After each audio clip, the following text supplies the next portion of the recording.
Boker Tov. We continue with our 3-minute daily dose of Torah, looking at the Rav Soloveitchik's understanding of the Rambam's position on Teshuva, and having rejected out of hand, not so out of hand, but having rejected the position that says that the Rambam does not believe Teshuva to be a mitzvah in and of itself, by looking at the Koteret, the headline of the Rambam. Soloveitchik has us look at the distinction between a maaseh mitzvah and a kiyum mitzvah, the act of a mitzvah and that which it is articulating and fulfilling. And so prayer, he goes on to describe in this chapter, is another example of that. We might have detailed rules of in the Rambam and what you pray and how you pray, but ultimately it's all a fulfillment of avodah shebalev. It is a service and worship of God. And the mitzvah isn't just to say the words. The mitzvah is serving God that is manifest in the words that you say.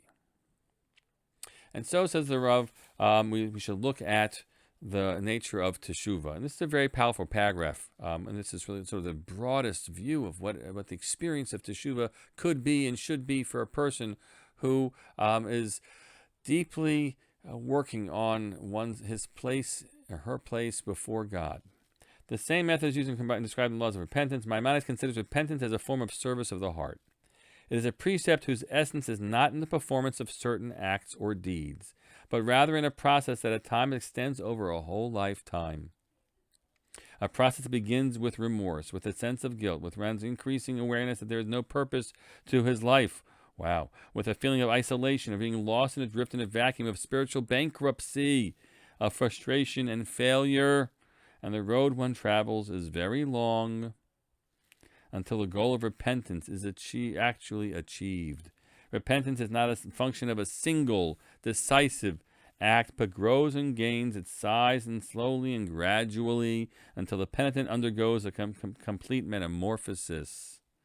And then after becoming a new person, and only then does repentance take place. And what is the concluding act of repentance? It is confession. Quoting the Rambam, when he repents and turns away from his sin, Keshiyas et Teshuva v'yashuv mechet'o, then chayav lehitvadot, he is duty bound to confess before God. That's the way we are to understand this. The confession is the articulation. It is a maaseh, the act that's culminating and articulating the inner work that a person has done or is doing. The kiyum ha-mitzvah, as the Rambam would say, the essence of this mitzvah is the fulfillment of a person reaching back out to God. But the way in which you act it out, besides stopping to do the sin, which is an essential part of it, is to put into words and declare before God the words of the confession. And that we'll look at some more tomorrow. What is the confession itself that a Jew offers before the Lord? Have a good day of self-reflection and an attempt at working on oneself.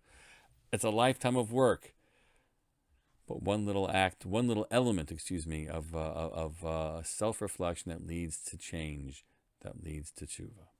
Have a good day.